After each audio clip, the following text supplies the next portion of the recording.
waxaan ku leenahay beelaha garxajisna warkoodu waanu maqalay oo bayaankoodu waa dhageysanay barbaraad maraysaa iska noqo oo tolka go'aanka ay qaateen la qaado waayeelka garxajis ee sharafta badan ee sida fiican u hadlay waa sidii guurtinimada ahayd ee la yaqiin ee ku saleysnaanaysa dhaqanka Soomaalida aad iyo aad daawadeyaal halkan aan ku sugannahay waa hoyga ay ka degan yihiin qaar kamid ah ismada gobolada Laascaanood ee xarunta gobolka Sool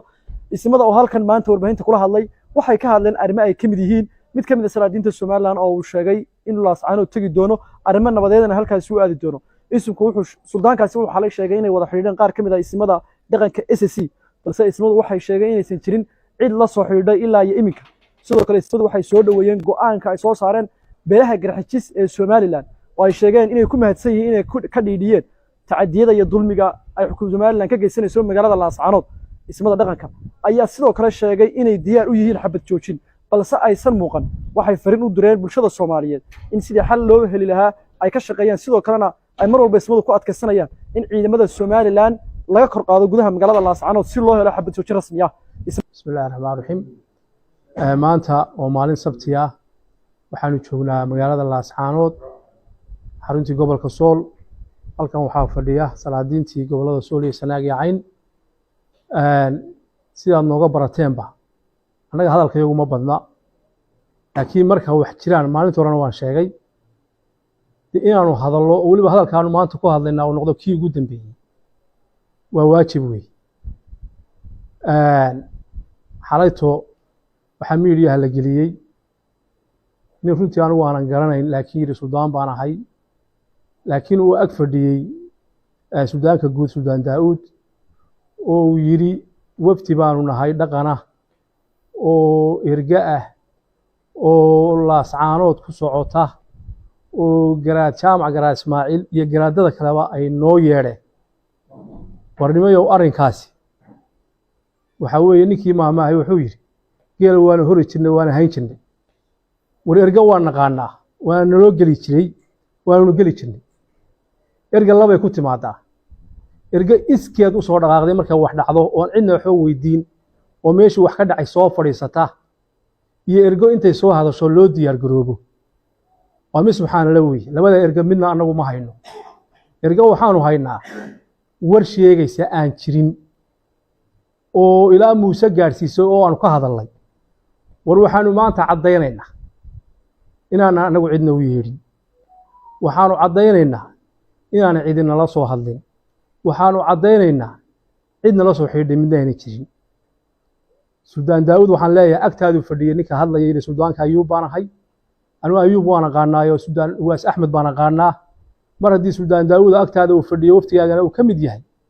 oo uu leeyahay suldaanka arrinkaas wax ka og oo garaadadii iyo waxa weeye uu la soo xidhiidhay waad ogtahay Suldaan Daawud oo labadeenu maalintii Ilaahay u naxariistay aabaha dhintay ayaan ku tacsideynayay baa telefoonka isugu dambeysay dhowr jeerna xafladeen isugu nin ilamaad soo hadleen garaadadan gobolada Sool iyo Sanaag lama soo hadleen mar hadday sidaa tahay suldaan waxaan ku leenahay beelaha garxajisna warkoodu waanu maqalay oo bayaankoodu waa dhageysanay barbaraad maraysaa iska noqo oo tolka go'aanka ay qaateen la qaado oo iska noqo annagu waxa weeye suldaan lama aan soo hadlin kulama aan soo hadlin ummadana waxaan u sheegaynaa mar hadda hadalku soo noqnoqday war hal la ogaado war hooy annagu cidna uma yeedhin cidna la soo hadashay ma jirto ummadda islaamka waxaan u sheegaynaa ummadda Soomaaliyeed u sheegaynaa walaalaha waqooyiga u sheegaynaa in ergadan soo noqnoqonaysa in lagu been abuuranaya inaanay jirin war ma jirto war dhaqanku saama ahaan jirin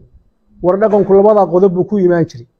erga waxa weeye annaba marka wax dhacaan toos baan u tagi jirnay anagoon cidda la hadlin iyo ergasha soo sheegto la soo dhaweeyo war mar haddii aad war aan jirin ka soo horeysiinaysaan oo aad annaga waxa weeye war aan jirin naga sheegaysaan sidee baad erga u noqonaysaa sidee baad waxa weeye wixii la idin dhiibana aad run uga sheegaysaan mar haddaa sidaa tiin waad fashilateen iska noqda warkaasuna maanta halkaa ku haro beelaha garxajisna waxaan leenahay iyadoo la iga dambeyn doono dee raggii dhaqanka ahaa ee ummaduhu markay islaayaan waxa weeye xaajaqaadka abaati sidaa aad waxa weeye go'aanka fiican u qaadateen ee walaalihiina dhiigooda aad waxa weeye wagli gadateen ee aad u leedihiin muxuu ahaa qodobada adag aad u soo saarteen waa dhaqankii la arki jiray wey waana raggii wixii laydinku yaqaanay wey beelaha kalena waxaan leenahay haddaydan arrinkan raalli ka ahayn sidaa uga hadla asalaamu calaykum raxmaan raxiim bismillahi raxmaan raxiim saxaafadda iyo golahan aanu joognay odayaasha dhaqanka iyo cid kasta oo fideoga daawata waxaan ku salaamayna salaanta islaamka asalaamu calaykum waraxmatullahi wabarakaatu waxaan rabnaa hadalku madaysin baa yiri hadalkaygu maanta ma badna warar fara badan oo intaas hor iyo daba maraya oo si dadka jaahwareer u geliyay un baa lagu kalifay kelmada laga yiraahdo kow annaga horta ma diidin nabadda labo ma diidin xabad joojin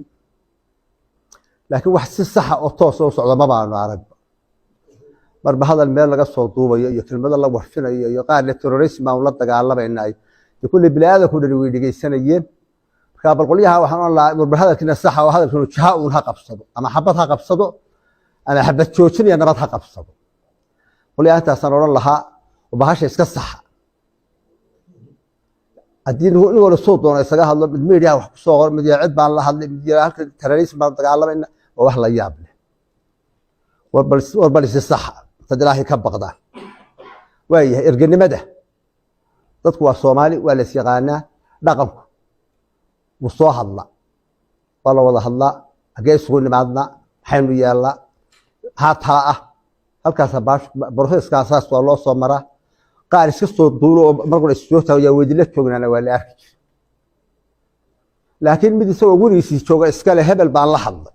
oo halkan aan ka hadlay oo baraan baxaya oo waxyaalaha ku cusub kulli dhaqanka aynu niqiin hadalka odayaasha hore soo ururiyay aad u talax tagi maayo wixii arrin weynoo dambeyn doonaan waayeelka garxijis ee sharafta badan ee sida fiican u hadlay waa sidii guurtinimada ahayd ee la yiqiin ee ku saleysnaantii dhaqankii Soomaalida aad iyo aad baad u mahadsantihiin cid kastana waxaan u cadaynaynaa xabad joojin iyo nabad baa la diiday cid ku marmarsoon doontay waa been wax u socda iyo wax wada saxan haya midna ma aan arag salaam calaykum kadib kana taabac hadalka uu yiri inteedoo dhan waa la qabnaa ana waa ku raacsanahay isagoo dhan waa hadal uu yiri oo lagu tashaday taasoo waa inta hadalka kale isaga ka jawaabay waxaan la adkaynayaa ta xagga garxajiska go'aankiisa ku saabsan dowladda ama Soomaaliya taariikh bay leedahay iyada oo dowladnimada Soomaaliyeed aan hadal ahayn reedab khaatimo meel la yiraahdo yay fadhiisteen nimanka garxajis waxay ku baaqeen Soomaalida soo nabad iyo dowlad gudub waa taariikhdoodii tan maantana sidaa ay u hadleen waa tala aanu isla dhiqin weligayana horaan u idhi tala iyo tayiisa naga dhaxaysa waxa uu laho weyna kuma kala hadno weligayaba iminkana waxaan leenahay waa soo dhoweynaynaa go-aankiina waana ku shaqaynaynaa meelaha kalena dee ciddii garashadaa lehi ha laga arko asalaamu calaykum waraxmatullahi wabarakatu